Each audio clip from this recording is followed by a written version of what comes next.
Je ne sais pas ce que tu en penses, mais je pense qu'il est grand temps de faire la suite de ma collection de palettes.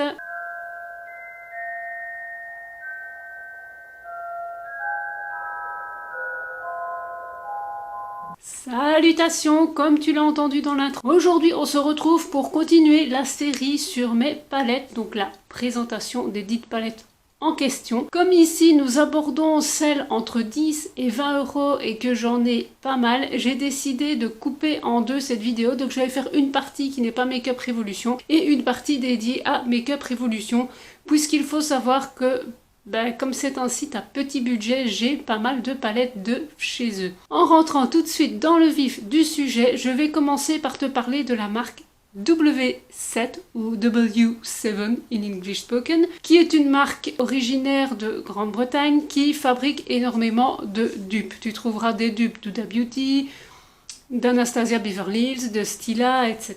Et je trouvais que c'était plutôt pas mal pour tester certaines palettes qui m'auraient fait envie, mais pour qui les originales sont assez chères. Les trois premières que je vais te présenter, c'est tout simplement un bundle qui reprend trois palettes néon, qui est évidemment le dupe des palettes néon de chez Huda Beauty. Je te mettrai tous les prix en barre d'infos parce que tu sais, comme d'habitude, moi je ne les retiens absolument pas. Alors pourquoi je te parle du bundle et pas des palettes seules? Bon, les palettes font à peu près 7 livres sterling, mais le bundle est assez intéressant parce que moi, sur les 3 palettes qui étaient présentées, il y en avait 2 qui m'intéressaient beaucoup. Et au final, ça m'achetait moins cher d'acheter les 3 palettes que les 2. La première dont je vais te parler, c'est la palette verte.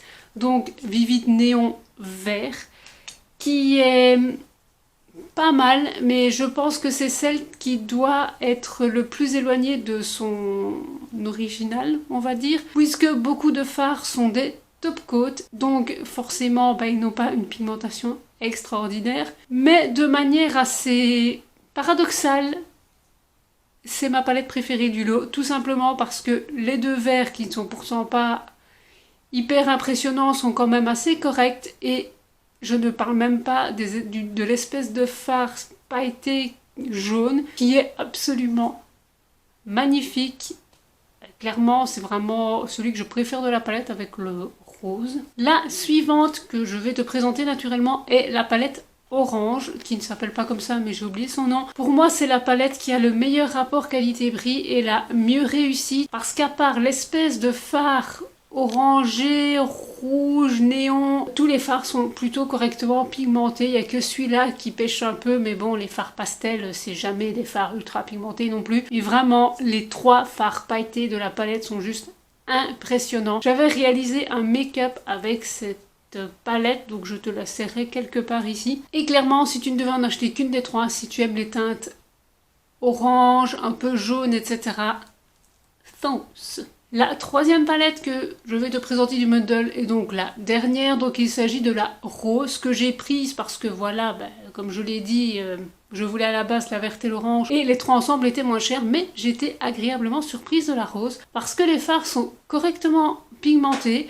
Bon, les pastels comme d'habitude, comme faire la précédente palette, c'est-à-dire que c'est pas les fards les plus pigmentés du siècle, mais ils se défendent assez bien. La palette est assez bien équilibrée, vous avez des pailletés, des mats, des top coat, je trouve que c'est plutôt pas mal. C'est juste que moi, c'est pas ma palette préférée parce que tu le sais, moi et le rose, c'est une grande histoire de non-amour. La quatrième palette, qui n'est donc pas un bundle, là je vais regarder mes petites notes parce que le nom est assez compliqué, c'est la 24K Gold, qui est en fait, comme ça ne se voit absolument pas, le dupe de la palette Gold de chez Natasha Denona. Pour être tout à fait honnête avec toi, cette palette Gold de chez Natasha Denona, c'est une palette qui me fait baver depuis le début, depuis qu'elle est sortie. Mais voilà, le prix a fait que j'étais vraiment pas motivée à me l'acheter. Je sais que c'est des fards, d'après ce que j'ai lu, qui sont d'excellente qualité, extrêmement bien pigmentés, etc. Mais 120 balles dans une palette... Donc quand j'ai vu ce dupe, je me suis dit tiens, je vais essayer. Je me doute bien qu'une palette qui fait aux environs de 10 livres sterling, 10-11 livres sterling ne sera pas forcément la qualité de la palette Natasha Denona. Effectivement, les fards n'ont pas une qualité de oufissime, mais je trouve qu'ils sont très corrects en fait pour leur prix. Je trouve que c'est une palette qui fait bien l'affaire. Si tu aimes bien ce type de teinte, bah, clairement ça va te dépanner. C'est également une palette qui est assez variée puisque tu as des top coats, des mats, des fards irisés. Big up pour les bleus qui sont magnifiques, j'ai acheté limite la palette que pour ça, tellement les bleus me faisaient envie. Les fards se travaillent plutôt bien en superposition, ils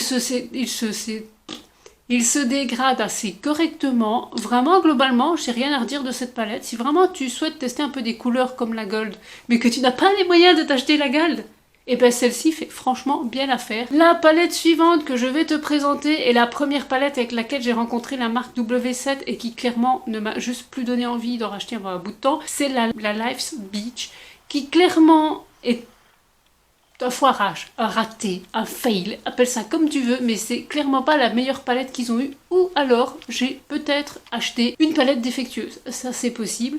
Je l'avais au départ acheté pour la rangée du dessus qui comportait un blanc, des jaunes, des couleurs plutôt sympas et bon les marronnés j'en ai des tas. Mais t'es dit bon si je veux un jour faire un petit marron avec la palette ça sera génial. Mais en fait les fards ne sont quasiment pas pigmentés.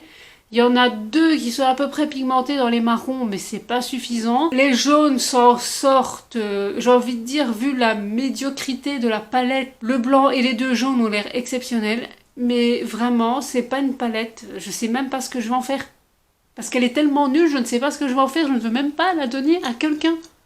Que vais-je faire de cette palette? Je ne sais pas.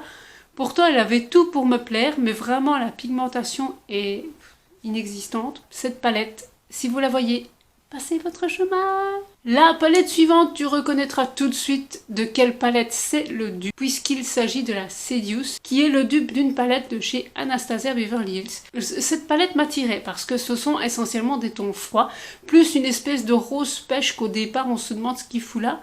Mais je trouve qu'il va bien dans la palette. C'est aussi une palette qui est très variée, qui a des mats, des irisés.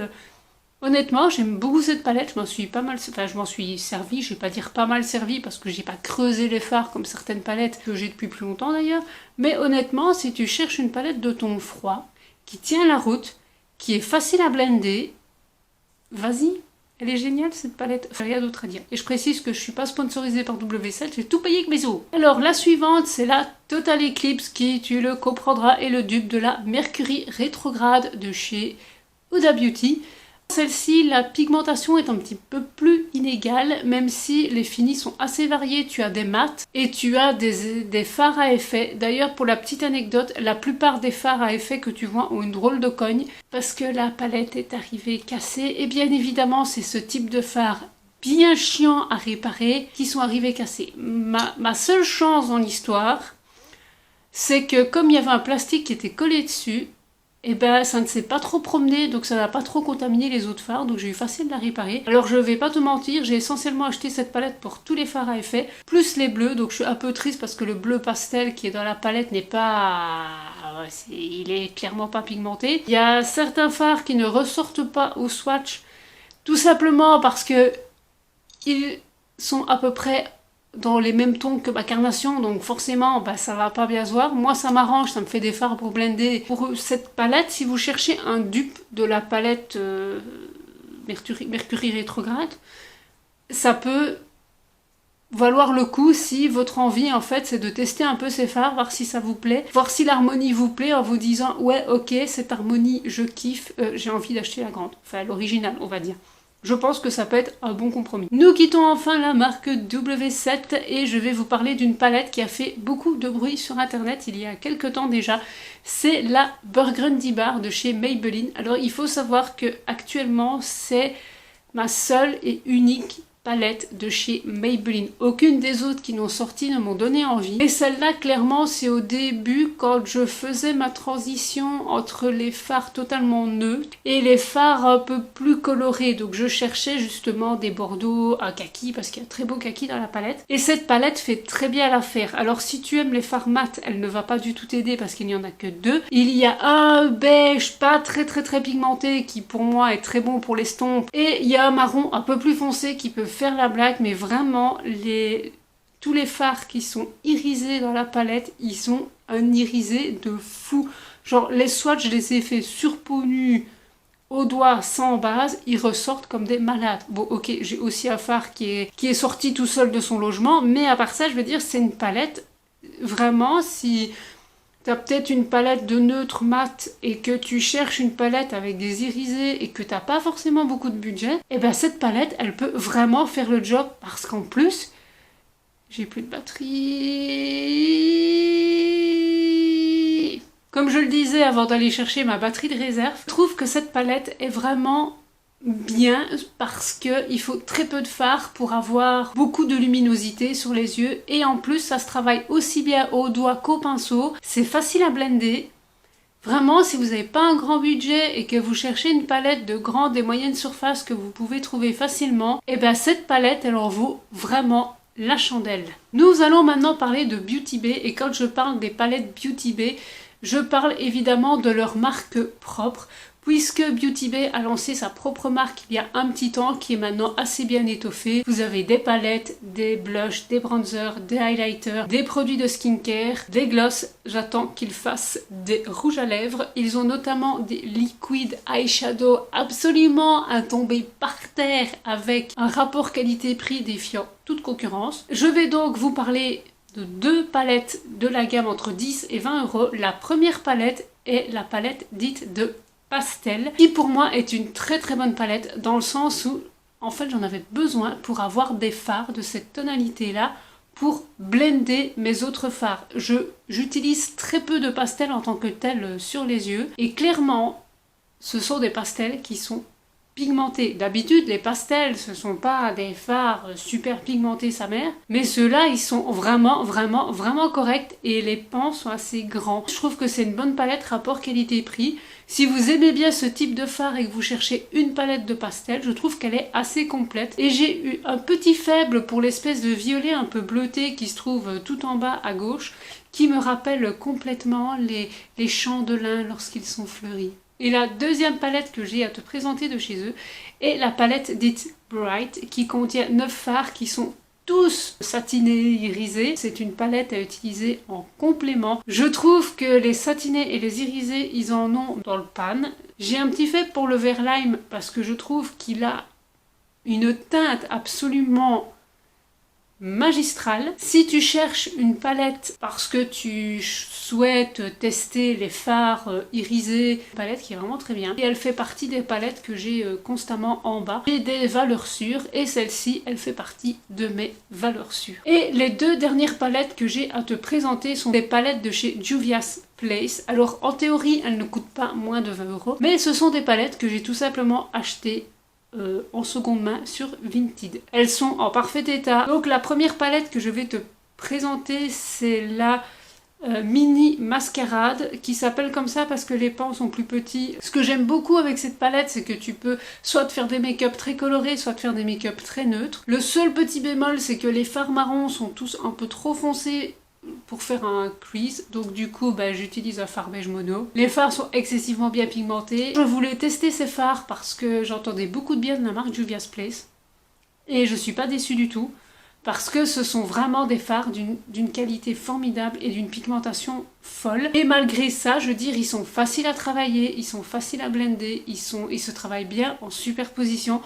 Donc ce sont vraiment des fards de très bonne qualité. Juvia's Place est revendu sur Beauty Bay, donc c'est très bien. Je suis pas sûre qu'ils ont tout, mais c'est revendu sur Beauty Bay. C'est très bien, ça t'évite de commander en Amérique et de te taper des frais de douane. Et la palette très récente que j'ai reçue de chez eux, c'est la Zulu. Bavait littéralement sur l'harmonie. Enfin, j'adore l'harmonie de la palette, je suis toujours autant choquée des irisés. Celle-là, je ne l'ai pas encore testée, parce qu'elle est exactement comme l'autre. Elle est super bien pigmentée, les irisés sont magnifiques, les fards, je suppose qu'ils se travaillent bien en superposition. Et vous avez vu la taille des godets, mais ils sont énormes. Enfin, si cette palette avait un fard rose pêche, je pourrais m'en servir comme blush tellement les pannes sont immenses. Et j'ai déjà terminé cette review de mes palettes entre 10 et 20 euros hors Make-up Revolution. J'espère que ça t'a plu, je suis désolée d'être aussi sombre, mais il fait clairement nuit. Bon, au moins, le côté positif à mes petites citrouilles rendre super bien. J'espère que cette vidéo t'a plu, dis-moi s'il y a des marques que tu connais ou pas, que tu aurais envie de tester par rapport à ce que je t'ai dit. N'hésite pas à me faire tes retours en commentaire, j'y réponds toujours avec grand plaisir. Je te fais la bise et je te dis à la prochaine, salut!